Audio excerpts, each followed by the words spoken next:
Welcome back to another story on Infidelity Tales Lab. Before we begin, tell us, where in the world are you watching from? Now, let's dive into today's story. Chapter 1. The Foundation. Clark Winter had built his life on two principles: loyalty and control. At 35, he commanded respect in the construction industry, having transformed his father's small contracting business into Winter and Associates, a multi-million-dollar empire specializing in luxury developments. His reputation was carved in steel and concrete, a man who delivered on promises and never forgot those who crossed him. Clark's marriage to Anna Adams had been a calculated alliance as much as it was love. Anna, 28, came from old money. The Adams family owned significant real estate throughout the state. Her inheritance would eventually merge with his business acumen, creating an unstoppable force. She was beautiful, intelligent, and carried herself with the grace expected of someone from her background. Their son, baby Marcus, had arrived 3 months ago, cementing what Clark believed was their perfect future. Anna had insisted on staying home to care for their child, and Clark had agreed, seeing it as another symbol of his success. His wife didn't need to work. But Clark's past had taught him that trust was a luxury he couldn't afford. His own father, Ernest Winter, had built the original Winter construction through backbreaking work, only to be betrayed by his business partner who had embezzled funds and disappeared. Ernest had died of a heart attack fighting the legal battles, leaving 16-year-old Clark to witness how betrayal could destroy everything. That experience had forged Clark into someone who planned for every contingency. He had installed discreet security systems throughout their home, monitored their finances obsessively, and maintained detailed records of everything. Anna thought it was his business mind. She had no idea it was his survival instinct. The baby's 3-month checkup was routine, or so Clark thought. Dr. Russell Riley had been their family physician for years, a man Clark trusted implicitly. When Dr. Riley's nurse, Valerie Bradshaw, called Clark into a separate room, her face was grave. "Sir, this is urgent," Dr. Riley said, his voice barely above a whisper. "Who usually takes care of your baby during the day?" "I work, so my wife watches him," Clark replied, confusion creeping into his voice. Dr. Riley lowered his voice further, glancing toward the door. "You need to leave that house now because your son shows signs of systematic neglect and possible sedation. The blood work reveals trace amounts of children's sleep medication in dangerous concentrations. Someone has been drugging your child." The words hit Clark like a sledgehammer. The room seemed to tilt, but his mind immediately shifted into the cold, calculating mode that had served him in business. "Are you certain? I've been practicing for 20 years. These aren't accidental doses. Someone has been deliberately keeping this baby sedated for extended periods. The muscle development delays, the unusual sleeping patterns you mentioned, it all makes sense now." Clark's hands clenched into fists.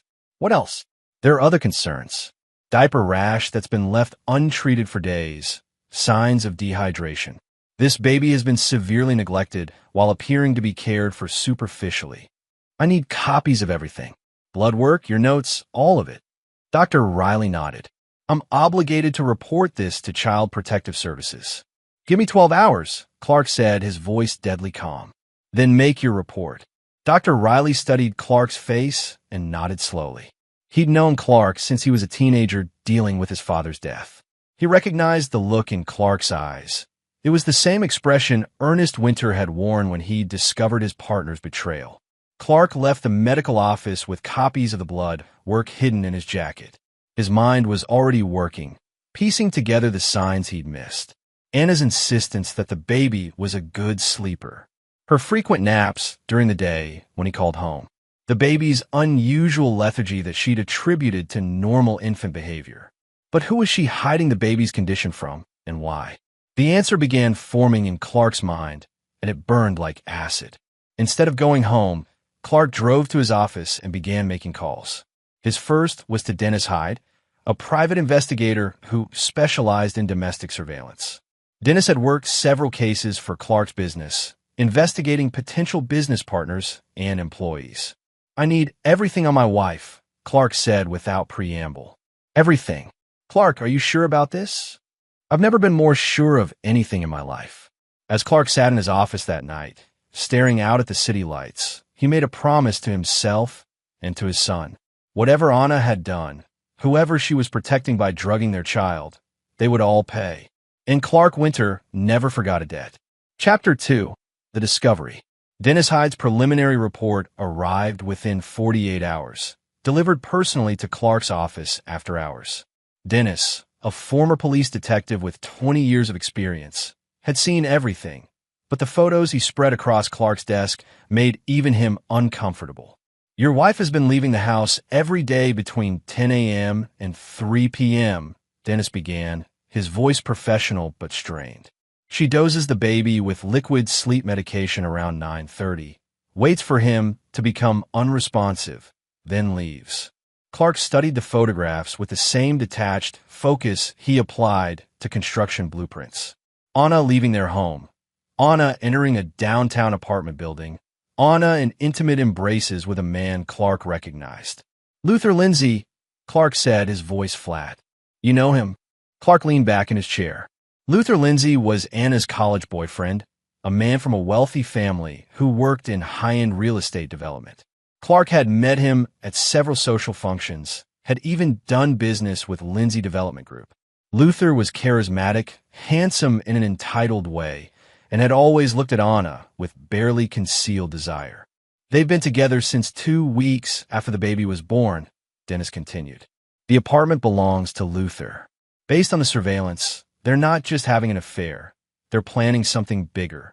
Dennis pulled out additional photos showing Anna and Luther with legal documents, meeting with lawyers, reviewing what appeared to be financial papers. I managed to get close enough to hear fragments of conversation. They're discussing asset division, custody arrangements, and something about a timeline. Your wife isn't just cheating, Clark. She's building a case to take everything. Clark's expression never changed, but Dennis noticed his hands had gone completely still. In all their years of working together, Dennis had learned that Clark's stillness was more dangerous than most men's rage. There's more, Dennis said. I followed Luther to his family's estate last weekend. He met with his father, William Lindsay, and their family attorney. The Lindsay family has been planning this for months. Clark finally spoke. What kind of planning? They want your business connections, your development contracts, and Anna's inheritance. With a divorce, they get access to the Adams family real estate portfolio through Anna, and they're positioning to acquire several of your ongoing projects during the settlement. The pieces were falling into place with brutal clarity. Anna's sudden desire to stay home with the baby. Her insistence on specific sleeping schedules that kept Clark from spending extended time with his son. Her renewed contact with old friends from college. The baby, Clark said quietly. They needed him out of the picture during their meetings. The sedation serves 2 purposes. It keeps him quiet so they can meet undisturbed, and it creates evidence of an unfit mother for custody battles. They're planning to claim postpartum depression affected Anna's judgment, making her an unreliable witness while painting you as an absent father. Clark stood and walked to his office window. Below, the city continued its nightly rhythm, unaware that Clark Winter's world had just reshuffled into something entirely new. How long do we have? Based on what I overheard, they're planning to initiate divorce proceedings within the month. Anna's been documenting your work hours, building a case that you're an absent father. Luther's family has connections in family court. Clark turned from the window. I need you to expand surveillance. I want to know everything. Their schedules, their contacts, their plans, their weaknesses. Everyone involved. Clark, what are you thinking? I'm thinking, Clark said, his voice carrying the same tone he used when negotiating multi-million-dollar contracts, that they've made a critical error in judgment.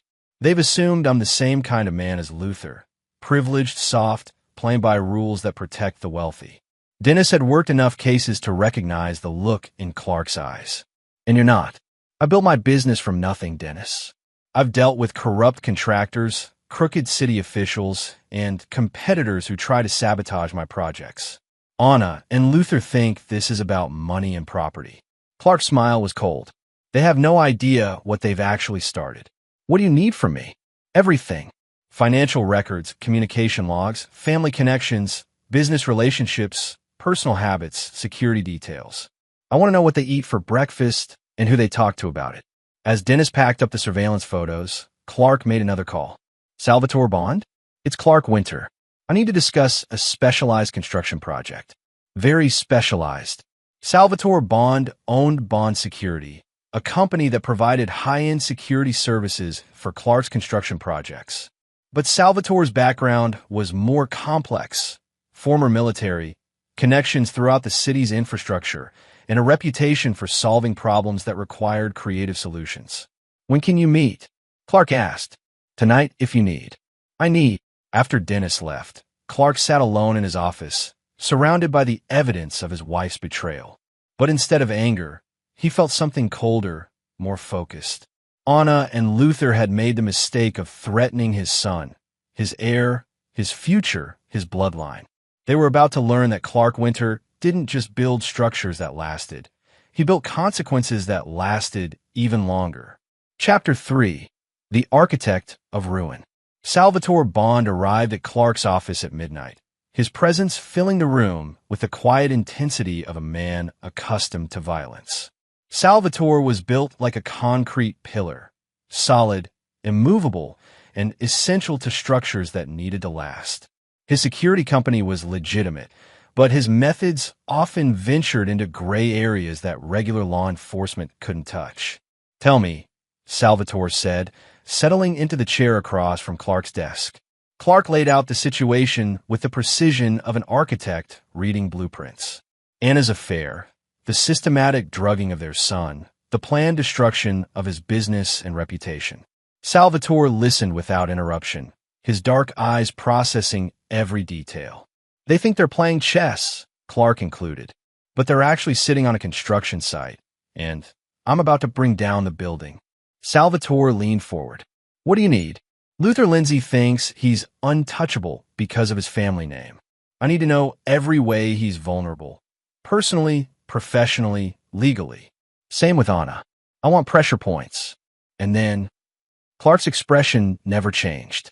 Then I apply pressure until everything they've built collapses. Over the next week, Salvatore's network began feeding Clark information that painted a detailed portrait of his enemies. Luther Lindsay was more than entitled. He was reckless. His real estate deals often skirted legal boundaries. He had gambling debts his family covered up, and he had a cocaine habit that he fed through connections in the nightclub scene. Anna's background revealed different vulnerabilities. Her inheritance was tied up in a trust that required moral character clauses. Adultery could forfeit her claim to the Adams family fortune. More importantly, her family had a history of mental health issues that she'd hidden from Clark.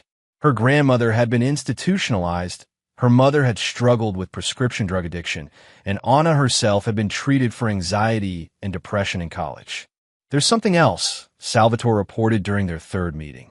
Luther's father, William Lindsay, has been using insider information from city planning meetings to buy property ahead of development announcements. It's not technically illegal, but it's unethical enough to destroy his reputation. Clark absorbed this information like a computer processing data. Timeline. Luther's cocaine dealer is a man named Young Shea, who also supplies several high-profile clients. Young Shea has been under DEA surveillance for 6 months. Luther's credit cards show payments to cash advance services that match Young Shea's operation timing.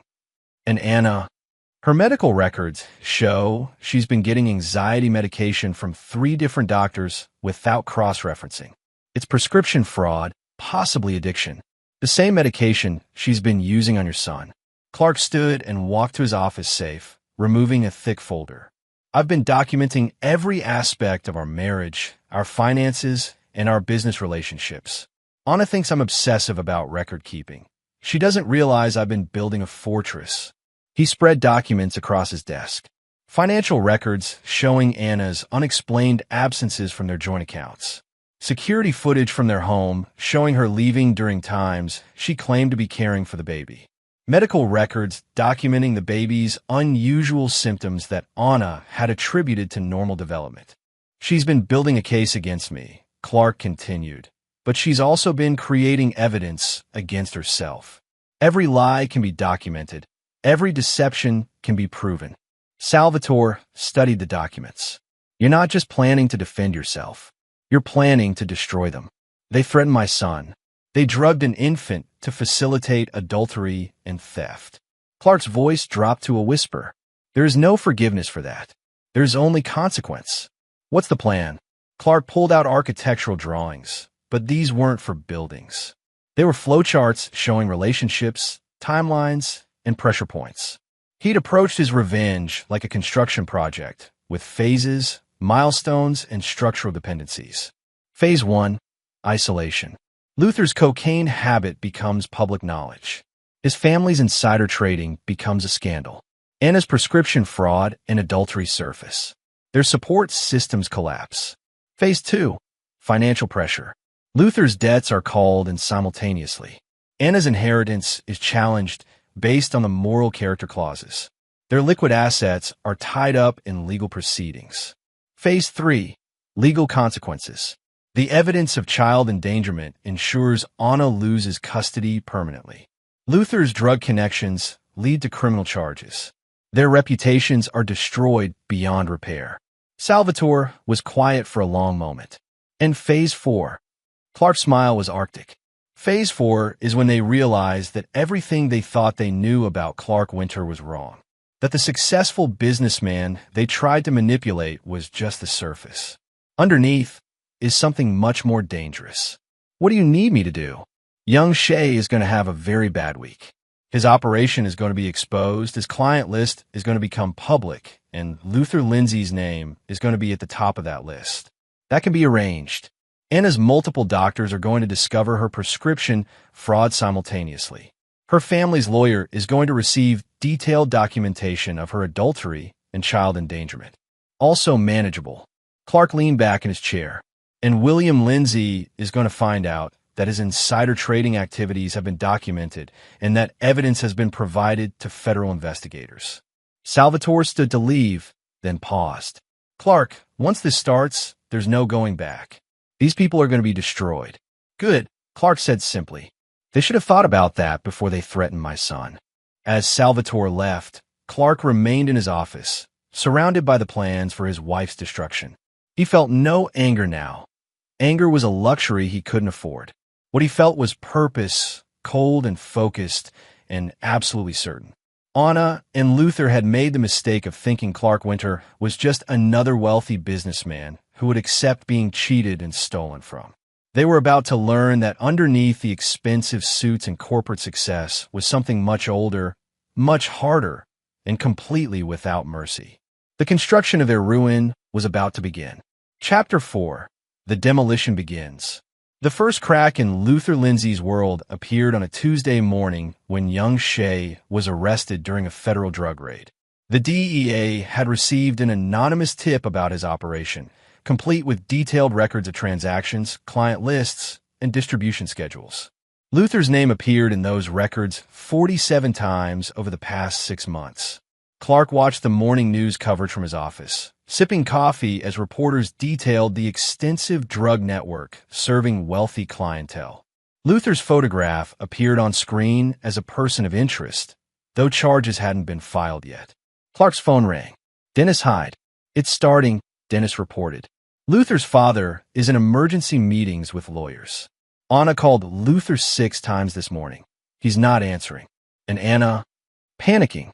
She tried to reach her family lawyer, but he's in meetings with her trustees. The Adams family received a detailed report about her activities yesterday. Clark had personally delivered that report to Grace Adams Pugh, Anna's grandmother and the primary trustee of the Adams family fortune. Grace was 83, sharp as a blade, and had built the family's real estate empire through decades of calculated decisions. When Clark had presented evidence of Anna's adultery, child endangerment, and prescription fraud, Grace's response had been swift and brutal. Anna's inheritance is frozen pending investigation, Clark said. That gives us control of the timeline. By afternoon, the second wave hit. William Lindsay's insider trading activities became the subject of a federal investigation when detailed documentation was provided to the Securities and Exchange Commission. The evidence was comprehensive. Phone records, property purchases, timeline correlations between city planning meetings and land acquisitions. Luther's cocaine arrest became inevitable when young Shay, facing federal charges, provided full cooperation with investigators. The DEA raid on Luther's apartment yielded enough evidence to support trafficking charges, not just possession.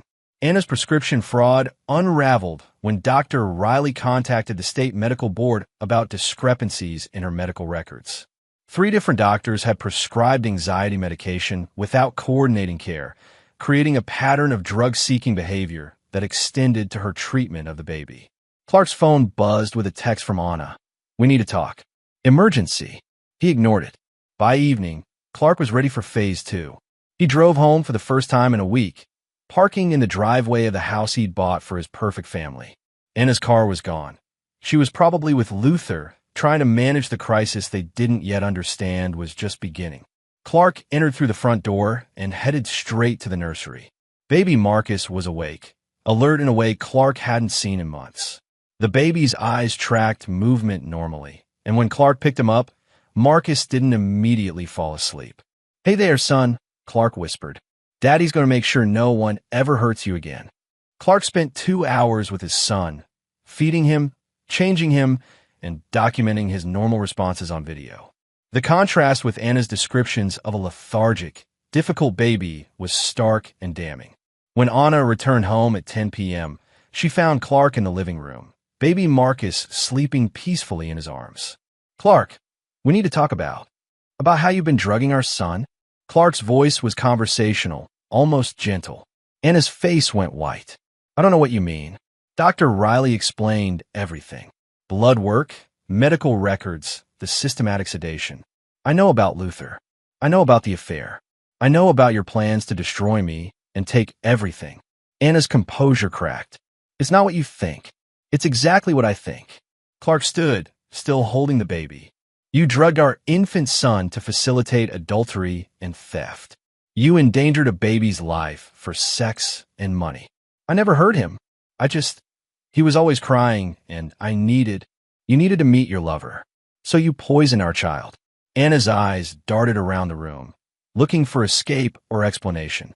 "Luther and I, we're in love. We were together before you, and you decided to destroy our marriage through fraud, theft, and child abuse." "It's not fraud. The money is mine by right, and you never hear anyway." Clark's expression didn't change, but something in his stillness made Anna step backward. "Anna, you've made several critical errors in judgment. First, you assumed I was weak enough to be destroyed by your pathetic scheme. Second, you assumed I wouldn't discover your activities. Third, you assumed there would be consequences only for me." "What do you mean?" "I mean," Clark said, his voice dropping to a whisper, "that you and Luther have awakened something in me that neither of you were prepared to handle." Anna's phone buzzed. She glanced at it and paled further. "Luther's been arrested." "Yes. Federal drug charges. Cocaine trafficking. He's looking at 10 to 15 years. But this isn't supposed to. This is exactly what's supposed to happen when people threaten my family. Luther is finished. His father is facing federal investigation. You're about to lose your inheritance and your freedom. You can't do this. I'm your wife." Clark looked down at baby Marcus, who was sleeping peacefully against his chest. "You stopped being my wife when you drugged our son. Now you're just an enemy who happens to live in my house. I'll fight you. I'll take Marcus, and you'll do nothing." Clark's voice carried the authority of a man accustomed to being obeyed. "Because tomorrow, you're going to be arrested for child endangerment, prescription fraud, and conspiracy to commit theft. The evidence is comprehensive and irrefutable." Anna sank into a chair, the reality of her situation finally penetrating her panic. "What do you want?" "I want you to understand that actions have consequences.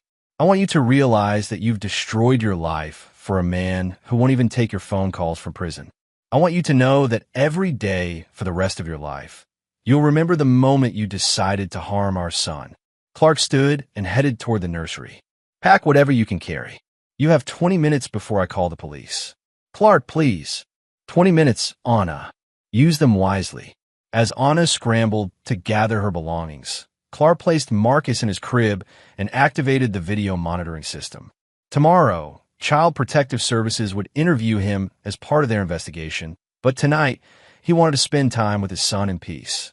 Through the baby monitor, he could hear Anna sobbing as she packed. But Clark felt no sympathy. She had crossed a line that could never be uncrossed, threatened something that could never be forgiven. The demolition of Anna and Luther's world was just beginning. Chapter 5. The Crushing Weight. 3 weeks after Anna's arrest, Clark sat in the family court waiting room with his son, preparing for the custody hearing that would determine Marcus's future. Baby Marcus had gained weight, his color had improved, and his development had accelerated once the systematic sedation ended. Dr. Riley's medical reports documented the dramatic improvement, creating a stark contrast with Anna's claims of postpartum depression affecting her judgment. Anna entered the courtroom in handcuffs, her appearance transformed by 3 weeks in county lockup. Her designer clothes had been replaced by an orange jumpsuit. Her carefully maintained hair hung limp and unwashed, and her eyes held the hollow look of someone whose world had collapsed completely. Judge Nelson Meade reviewed the case files with the methodical attention of a man who had seen every variation of family destruction. The evidence was overwhelming. Medical records showing the baby's systematic sedation, financial records documenting Anna's fraud, surveillance footage proving her abandonment of Marcus for extended periods. Mrs. Winter, Judge Meade said, "You stand accused of child endangerment, prescription fraud, and conspiracy to commit theft. How do you plead?" Anna's court-appointed attorney whispered urgently in her ear before she responded. "Not guilty, Your Honor." Clark's attorney, Eric Saunders, one of the state's most respected family law practitioners, methodically presented the evidence. Blood work showing dangerous levels of sleep medication in baby Marcus. Medical records from 3 different doctors Anna had used to obtain prescription drugs. Financial records showing her systematic theft from joint accounts to fund her affair. The surveillance evidence was particularly damning. Video footage showed Anna leaving the house for hours at a time, leaving Marcus alone and sedated. Her phone records correlated perfectly with Luther's, showing coordinated schedules for their meetings. "Your Honor," Eric said, "Mr. Winter has been the victim of a systematic campaign of fraud, theft, and child abuse. His wife drugged their infant son to facilitate adultery and planned theft of Mr. Winter's business assets. This wasn't a momentary lapse in judgment. It was a months-long conspiracy." Anna's attorney attempted a defense based on postpartum depression, but the medical evidence contradicted any claims of mental illness affecting judgment. Anna had been lucid enough to coordinate complex plans with Luther, manage multiple fraudulent medical relationships, and systematically document Clark's business activities for their planned theft. Judge Meade's decision was swift. Custody of Marcus Winter is awarded solely to the father. Mrs. Winter's parental rights are suspended pending the outcome of criminal proceedings. Mrs. Winter is prohibited from any contact with the minor child. Anna collapsed in her chair, the reality of losing her son crushing her remaining composure. But Clark felt no satisfaction, only the cold certainty that justice was being served. Outside the courthouse, Dennis Hyde was waiting with an update on Luther's situation. Federal prosecutors offered him a plea deal, Dennis reported. 20 years for full cooperation in his father's insider trading case. And he's refusing. His family's lawyers think they can beat the charges. Clark considered this information. Luther's refusal to cooperate meant he still believed his family's wealth and connections could save him. It was time to demonstrate how wrong he was. What about his father? William Lindsay is facing federal indictment next week. The SEC investigation found evidence of systematic insider trading going back 5 years. He's looking at criminal charges and civil penalties that will bankrupt the family. Clark nodded. The Lindsay family's destruction was proceeding according to plan, but Luther's continued defiance required a more personal approach. That evening, Clark visited Salvatore Bond at his security company offices. Salvatore's business operated from a converted warehouse, It's legitimate security operations providing cover for more specialized services. Luther thinks his family money will protect him, Clark explained. He needs to understand how powerless he actually is. What did you have in mind? Clark pulled out a folder containing detailed financial analysis of the Lindsay family assets. Their wealth is built on reputation and credit. Real estate investments, development projects, social connections. All of it can be destroyed through systematic pressure.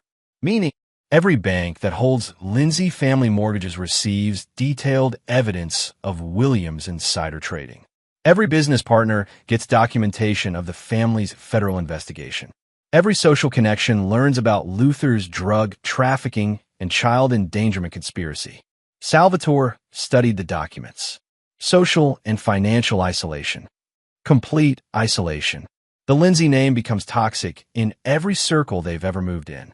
Their credit disappears. Their business relationships collapse. Their social standing evaporates. And Luther? Clark's expression hardened. Luther is going to spend his 20-year prison sentence understanding exactly how much he lost when he decided to threaten my family. Over the following week, the Lindsay family's social and financial destruction accelerated. Their country club memberships were revoked when detailed evidence of their federal investigation surfaced. Business partners canceled contracts and development deals when the scope of Williams' insider trading became known. Luther's arrest photos and drug trafficking charges became front-page news in the society publications the Lindsay family had once dominated. Every charity board, social organization, and business association they belonged to quietly distanced themselves from the family name. But Clark's most devastating blow was personal. He arranged for Luther to receive daily updates about Anna's deteriorating condition in county lockup, her prescription drug withdrawal, her complete social isolation, her family's disownment. Luther was forced to confront that his affair had destroyed the woman he claimed to love. She's facing 10 years minimum. Clark had Dennis report to Luther through his attorney. Child endangerment with systematic drug abuse. The judge is recommending maximum sentencing. Luther's response was a desperate plea for contact with Anna, which Clark blocked through legal channels. Luther would serve his sentence knowing that his actions had condemned Anna to a decade of imprisonment and that their affair had destroyed both their lives. Clark's final meeting with Anna came before her sentencing hearing. She was barely recognizable. The withdrawal from prescription medications had left her gaunt and hollow-eyed. Her legal troubles had destroyed her family relationships, and the loss of Marcus had broken something fundamental in her spirit. "I want to see him," Anna whispered. "Just once. Please." Clark's expression was stone. "Marcus will grow up knowing his mother tried to poison him for sex and money. He'll never know your name. I made mistakes, but I love him. You drugged an infant. You endangered his life. You forfeited any claim to love when you chose Luther over your son's safety." Anna began sobbing, but Clark felt nothing. She had crossed a line that erased any possibility of mercy or forgiveness. "You'll serve your sentence knowing that every day you're imprisoned is a day Marcus grows stronger and healthier without you. You'll know that your choice is destroyed, not just your life, but Luther's life and your family's legacy." As Clark left the prison, he carried with him the satisfaction of absolute justice. Anna and Luther's world hadn't just collapsed. It had been systematically destroyed by someone who understood that some betrayals demanded complete and permanent consequences. Marcus was safe. The threats to his family had been eliminated, and everyone who had participated in the conspiracy against his son would spend years understanding the true cost of their actions. Chapter 6. The Foundation of the Future. 6 months after Anna's sentencing to 12 years in federal prison, Clark stood in the nursery of his new home, watching Marcus take his first steps. The baby who had been systematically sedated and neglected was now a healthy, vibrant toddler whose development had accelerated once the poisoning ended. Clark had built this new house specifically for his son's future, a fortress of technology and security that would protect Marcus from any future threats. Every room was monitored, every entrance secured, every detail designed to ensure that no one could ever again harm his child without immediate detection. But security was only part of Clark's long-term strategy. He was building something larger, a legacy that would protect Marcus and future generations of the Winter family from the kind of betrayal that had nearly destroyed them. Dennis Hyde arrived for their weekly security briefing, carrying updates on the continued destruction of Clark's enemies. Luther's appeal was denied, Dennis reported. He's serving his 20 years in federal maximum security. No possibility of parole before 15 years. And Anna? Medical reports indicate she's struggling with long-term health effects from prescription drug withdrawal. Her family has completely disowned her. The Adams Trust has been restructured to exclude her permanently. Clark nodded, absorbing the information without emotion. William Lindsay, convicted on all federal charges. 15 years, complete asset forfeiture. The Lindsay Development Group has been liquidated to pay restitution. The family name is professionally dead. Clark picked up Marcus, who giggled and reached for his father's face. The contrast between this healthy, happy child and the sedated infant Anna had been maintaining was stark evidence of how close they had come to tragedy.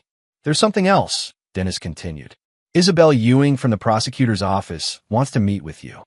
Isabel Ewing was the federal prosecutor who had built the cases against Luther and his father.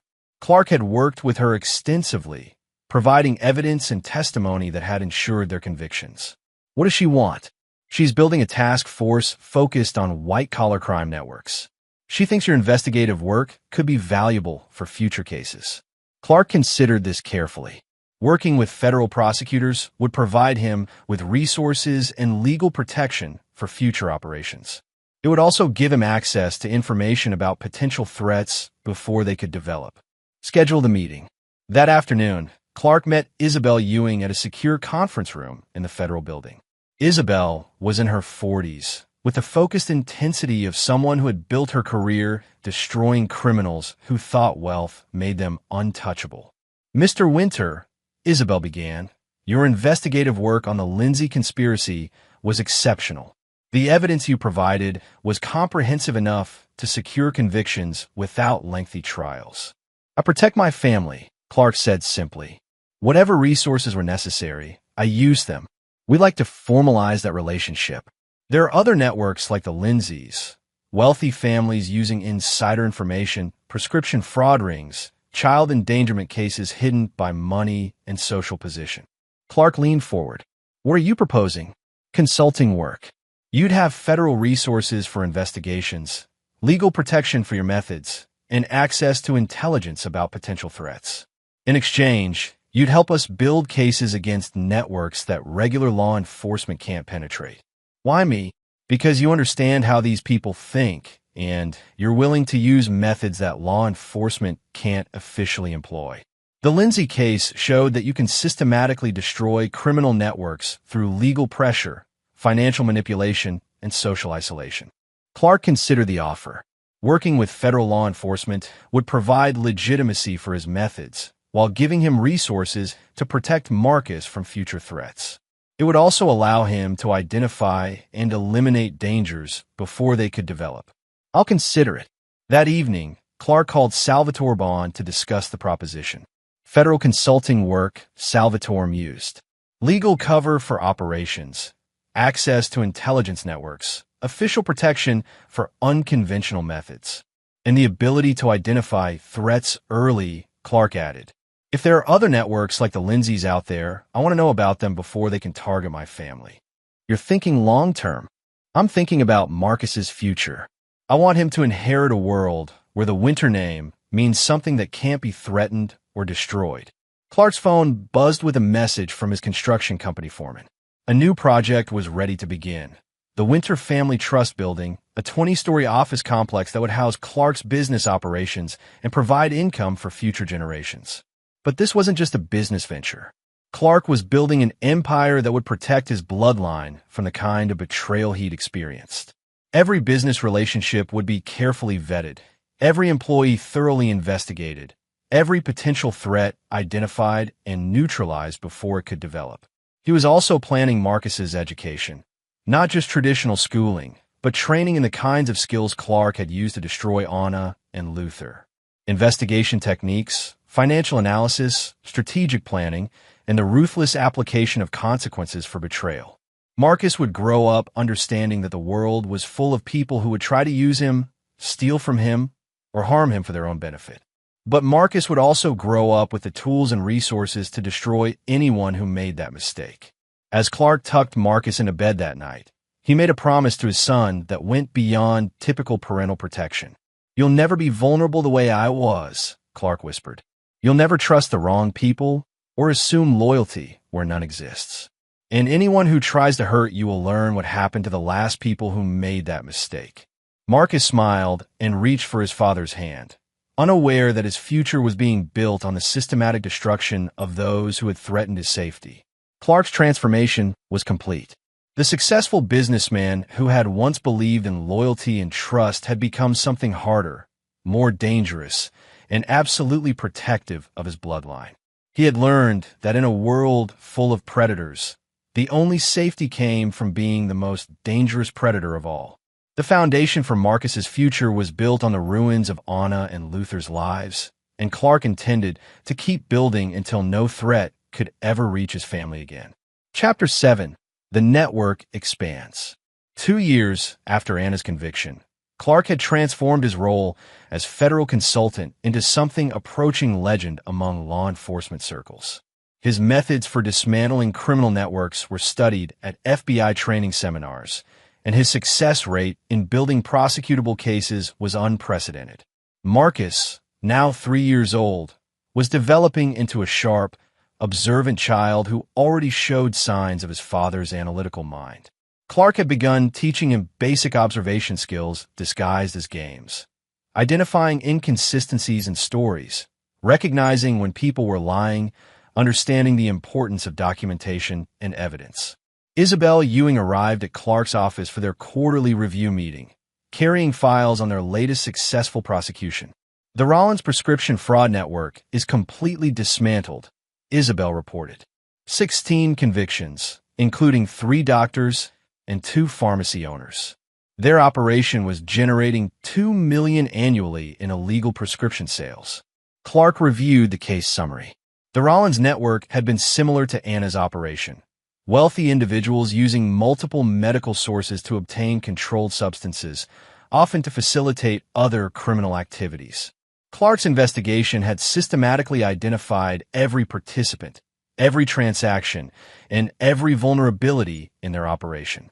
"Mercedes Rollins is facing 25 years, Isabel continued. "Her medical license is permanently revoked, her assets are frozen, and her family's pharmaceutical business is under federal oversight." What about the connected networks? That's where it gets interesting. Mercedes Rollins had connections to Luther Lindsay's operation. They were sharing doctors and using similar prescription fraud techniques. "We're finding that these networks are more connected than we initially realized." Clark leaned back in his chair. This was the pattern he'd begun to identify through his federal consulting work. Wealthy criminal networks weren't isolated operations. They were interconnected systems that shared resources, techniques, and protection mechanisms. "I want to see the connection analysis." Isabel spread out a network diagram showing relationships between various criminal operations they'd investigated. The Lindsay Insider trading network connected to prescription fraud rings. The prescription fraud rings connected to money laundering operations. The money laundering operations connected to child exploitation networks. "It's an ecosystem," Clark observed. "Each network provides services to the others, creating mutual protection and shared resources." "Exactly. And we think there's a central coordination mechanism, someone or some organization that facilitates these connections." Clark studied the diagram with the same intensity he applied to construction blueprints. The pattern was clear once you understood the architecture. These weren't random criminal operations. They were components of a larger system. "I want to investigate the coordination layer." "Clark, that would mean going after people with significant resources and protection. We're talking about individuals who might have federal connections, political influence, international resources." "Good," Clark said simply. "I want Marcus to inherit a world where those people have been eliminated." Over the following months, Clark's investigation into the criminal coordination networks led him to a discovery that changed everything. The connections weren't accidental. They were managed by an organization called the Meridian Group, an exclusive society of wealthy individuals who facilitated criminal operations while maintaining legitimacy through charitable foundations and social connections. The Meridian Group operated like a high-end criminal consulting firm. They provided legal protection, political influence, resource sharing, and operational security for their members' illegal activities. Membership required significant wealth, political connections, and commitment to mutual protection. Dennis Hyde's investigation revealed that Anna's affair with Luther hadn't been a spontaneous romance. It had been facilitated by Meridian Group connections. Anna's prescription fraud had been guided by Meridian resources. The planned destruction of Clark's business had been coordinated through Meridian financial networks. They identified you as a target because your construction business was interfering with Meridian development projects, Dennis explained. Anna was recruited specifically to destroy you from within. Clark felt something cold and focused settle into his mind. Anna's betrayal hadn't been personal weakness. It had been enemy action by an organization that viewed his family as obstacles to their criminal operations. Who runs the Meridian Group? That's where it gets complicated. The leadership structure is compartmentalized, with different cells handling different types of operations. But our intelligence suggests the primary coordination comes from someone with federal law enforcement connections. Clark immediately understood the implications. Someone within federal law enforcement was protecting and coordinating criminal networks. Someone with access to investigative information, prosecution strategies, and law enforcement resources. I want names. Clark, if we're right about federal connections, investigating this could be extremely dangerous. We're talking about people with the resources to make investigators disappear. Clark looked out his office window at the city below, where Marcus was spending the afternoon with his carefully vetted caretakers in their secure home. Dennis, 2 years ago, someone tried to destroy my family through systematic fraud and child abuse. I eliminated that threat completely. Now I'm discovering that threat was part of a larger organization that specifically targeted my son. What are you thinking? I'm thinking, Clark said, his voice carrying the same cold certainty it had held when he'd planned Anna and Luther's destruction, that the Meridian Group has made the same mistake Anna and Luther made. They've threatened my family. This isn't like going after Anna and Luther. The Meridian Group has resources, connections, political protection. And I have something they don't expect, Clark interrupted. I have nothing left to lose and everything to protect. Anna and Luther thought they were dealing with a businessman. The Meridian Group thinks they're dealing with a federal consultant. Clark stood and walked to his safe, removing files he'd been preparing for months. They have no idea they're actually dealing with someone who views their existence as a threat to his child's future. What do you need from me? Everything. Financial records, communication intercepts, travel patterns, security details, family connections. I want to know every member, every operation, every protection mechanism. And then, Clark's smile was the same expression he'd worn when planning Anna's destruction, but colder and more focused. And then I'm going to teach the Meridian Group what happens when organizations threaten the Winter family. Dennis gathered his files and headed for the door, then paused. Clark, once you start this, there won't be any going back. You'll be at war with people who have unlimited resources. Good, Clark said. They should have thought about that before they sent Anna to poison my son. As Dennis left, Clark called Salvatore Bond and Isabel Ewing for an emergency meeting. The Meridian Group's existence changed everything. They weren't just dealing with isolated criminal operations. They were facing an organized enemy that had specifically targeted his family. But Clark Winter had spent 2 years learning how to destroy criminal networks systematically and permanently. The Meridian Group was about to discover that their greatest mistake hadn't been targeting Clark's business or his marriage. Their greatest mistake had been teaching Clark Winter that the world was full of organizations that would try to destroy his family, and that the only protection was to destroy them first. Chapter 8. The Meridian War. The war against the Meridian Group began with the systematic identification of every member, every operation, and every protection mechanism they'd built over decades of criminal coordination. Clark approached it like the largest construction project of his career. Careful planning, resource allocation, and methodical execution of a design meant to last forever. Working with Isabel Ewing and a carefully selected team of federal investigators, Clark had spent 6 months mapping the Meridian Group's structure. What they discovered was more extensive than anyone had imagined. A network of over 200 members spanning law enforcement, politics, business, and entertainment, all coordinating criminal operations while maintaining public legitimacy. The group's leadership structure was revealed through financial analysis and communication intercepts. At the center was Anthony Hardin, a former federal prosecutor who had used his law enforcement connections to build a criminal empire. Hardin coordinated operations through a network of regional lieutenants, each managing specific criminal specialties: financial fraud, prescription networks, political corruption, and what they euphemistically called family restructuring. Anna's recruitment and the planned destruction of Clark's family had been a family restructuring operation, the systematic elimination of individuals whose business success interfered with Meridian Group interests.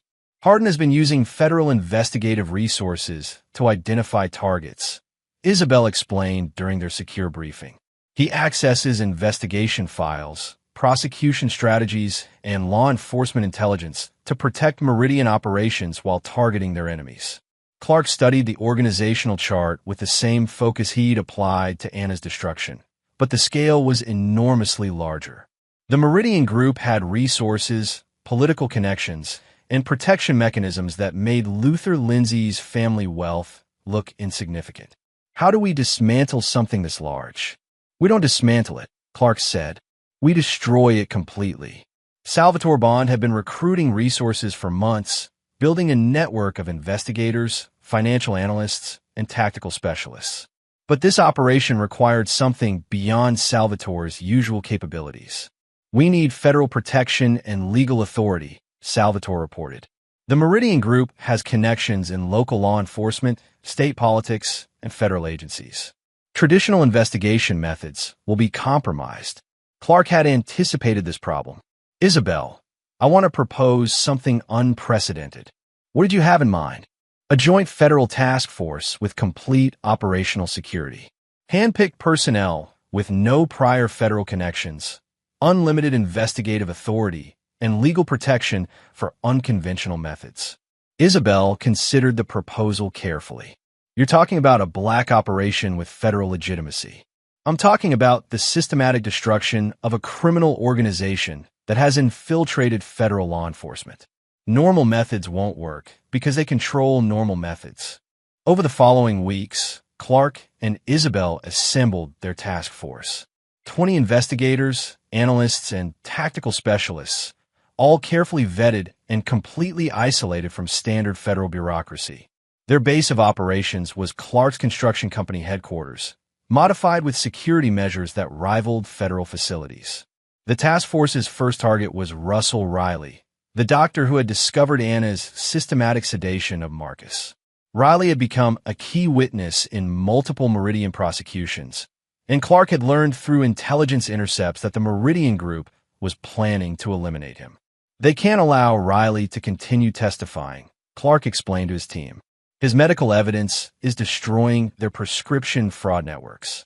But instead of simply protecting Riley, Clark planned to use the Meridian Group's assassination attempt as the first phase of their destruction. We let them come for Riley, Clark said, but we're ready for them. Every person involved in the assassination attempt becomes evidence against the larger organization. The operation required precise timing and overwhelming force. Riley was moved to a secure medical facility that appeared vulnerable, but was actually a trap containing recording equipment, surveillance systems, and tactical teams. When a Meridian Group's assassination team arrived, they walked into a carefully prepared ambush. Every member was captured alive, every communication was recorded, and every piece of equipment was cataloged as evidence. But Clark's true victory came during the interrogations. The assassination team members, facing federal terrorism charges, provided detailed information about Meridian Group operations, command structures, and future plans. They're planning to expand into child trafficking, one assassin revealed during interrogation.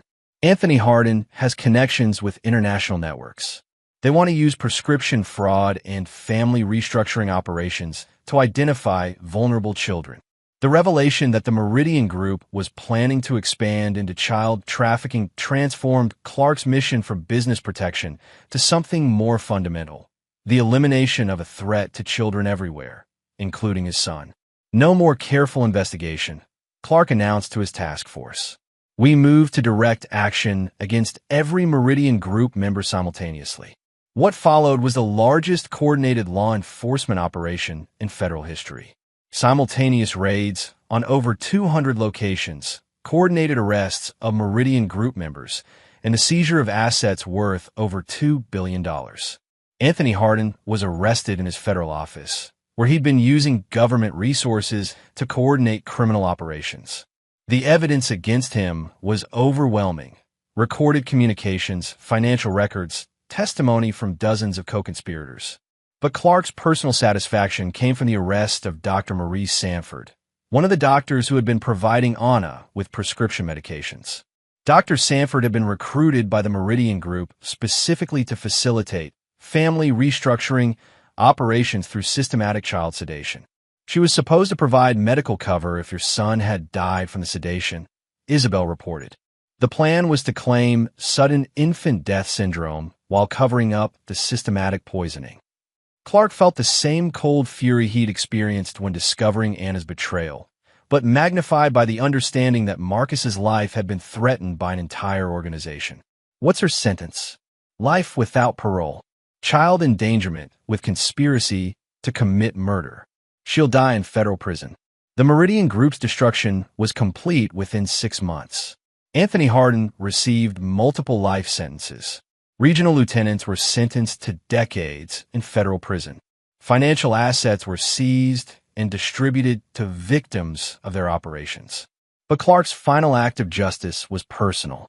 He arranged for Anna and Luther to learn, through prison communications, that their affair had been orchestrated by the Meridian Group as part of a plan to murder Marcus and steal Clark's business assets. They used you. Clark had Dennis report to Anna through her prison attorney. Your affair wasn't love, it was enemy action. Luther wasn't your soulmate, he was your handler. And the plan always ended with Marcus's death. Anna's psychological collapse was complete when she realized that everything she believed about her relationship with Luther had been manipulation by an organization that viewed her as expendable. Luther's response was rage that turned to despair when he understood that his 20-year sentence was the result of being recruited as a disposable asset in someone else's criminal operation. Clark felt no sympathy for either of them. They had chosen to participate in a conspiracy against his family, regardless of their motivations or understanding. As Clark read the final reports of the Meridian Group prosecutions, Marcus played with construction toys in the corner of his office, building elaborate structures and then carefully dismantling them. What are you building, son? Clark asked. Houses, Marcus replied with 3-year-old seriousness. But first I have to make sure they're safe from bad people. Clark smiled, recognizing something of himself in his son's methodical approach to construction and security. The war against the Meridian Group was over, but Clark's mission continued. Somewhere, other organizations were planning to threaten innocent families. Other children were being targeted by criminals who viewed them as obstacles to profit. Clark Winter had learned that the world was full of predators, but he'd also learned that systematic preparation and ruthless application of consequences could eliminate those predators permanently. Marcus would inherit a world where the Winter name meant something that couldn't be threatened or destroyed. And anyone who forgot that lesson would learn what had happened to Anna, Luther, Anthony Hardin, and the Meridian Group. Chapter 9. The Legacy. 5 years after the destruction of the Meridian Group, Clark Winter stood in the boardroom of Winter and Associates, addressing a gathering of federal law enforcement officials, business leaders, and international investigators. The walls displayed photographs from dozens of successful operations, criminal networks dismantled, children protected, and threats eliminated. Marcus, now 8 years old, sat quietly in the corner with his tutor, occasionally glancing up from his advanced mathematics workbook to observe the adults discussing complex investigations. Clark had begun involving his son in appropriate aspects of their security operations, teaching him the importance of vigilance, preparation, and systematic thinking. The Winter Protocol, as federal agencies had named Clark's methodology, had become the standard approach for dismantling sophisticated criminal networks. The systematic identification of vulnerabilities, coordinated pressure campaigns, and complete elimination of threats had proven effective against organizations from international trafficking networks to domestic terrorism cells. Isabel Ewing, now director of the Federal Criminal Networks Task Force, presented their latest success statistics. Using Winter Protocol methodology, we've dismantled 43 major criminal organizations in the past 5 years, Isabel reported. Asset seizures have exceeded $8 billion, and we've prevented an estimated 1,200 serious crimes, including kidnapping, trafficking, and murder. Clark listened with satisfaction, but his attention was focused on the future rather than past achievements. The federal consulting work had served its purpose, establishing legal authority for his methods, while providing resources to eliminate threats to his family. But Clark's long-term vision extended beyond law enforcement. He was building something larger and more permanent, a network of investigators, analysts, and tactical specialists dedicated to protecting innocent families from criminal organizations. The Winter Foundation operated as a charitable organization funding crime prevention programs, but its real purpose was the systematic identification and elimination of threats before they could develop. After the federal officials departed, Clark remained in the boardroom with Marcus, who had finished his mathematics assignment and was now studying surveillance footage from their latest investigation. "What do you see?" Clark asked his son. Marcus pointed to details in the footage that most adults would miss: timing patterns in the suspect's movements, coordination between different individuals, subtle communication signals between team members. "They're working together," Marcus observed, "but they don't trust each other. Look how they position themselves to watch each other while watching for threats." Clark nodded approvingly. Marcus was developing the analytical skills that would protect him throughout his life, but more importantly, he was learning to see the world as it really was, full of people whose loyalty couldn't be assumed and whose intentions required constant verification. What would you do about them? Marcus considered the question with the seriousness of someone much older. Document everything first. Find out who they work for and who they're planning to hurt. Then stop them before they can hurt anyone. And if they've already hurt people, then they need to understand that actions have consequences, Marcus replied, unconsciously echoing the philosophy that had guided Clark's destruction of Anna, Luther, and the Meridian Group. Clark's phone buzzed with an encrypted message from Dennis Hyde, who now managed international operations for the Winter Foundation. A new threat had been identified: a network of criminals targeting military families whose deployments left children vulnerable to exploitation. "I need to take care of some business," Clark told Marcus. "What's your assessment of our security here?" Marcus quickly scanned the room, identifying exits, sight lines, potential weapons, and communication options with the automatic efficiency of someone who had been trained from infancy to think defensively. "Secure," Marcus concluded, "but I should review the updated threat assessments before tonight." "Good. And remember, trust is earned through actions, not words," Marcus recited. "Documentation is protection. Preparation prevents vulnerability. And anyone who threatens our family will learn what happened to the others." As Clark prepared to leave for his meeting with Dennis, he reflected on the transformation his life had undergone since discovering Anna's betrayal.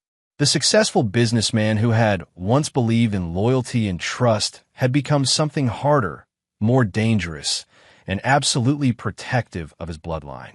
But more importantly, he had built a legacy that would protect Marcus and future generations of the Winter family.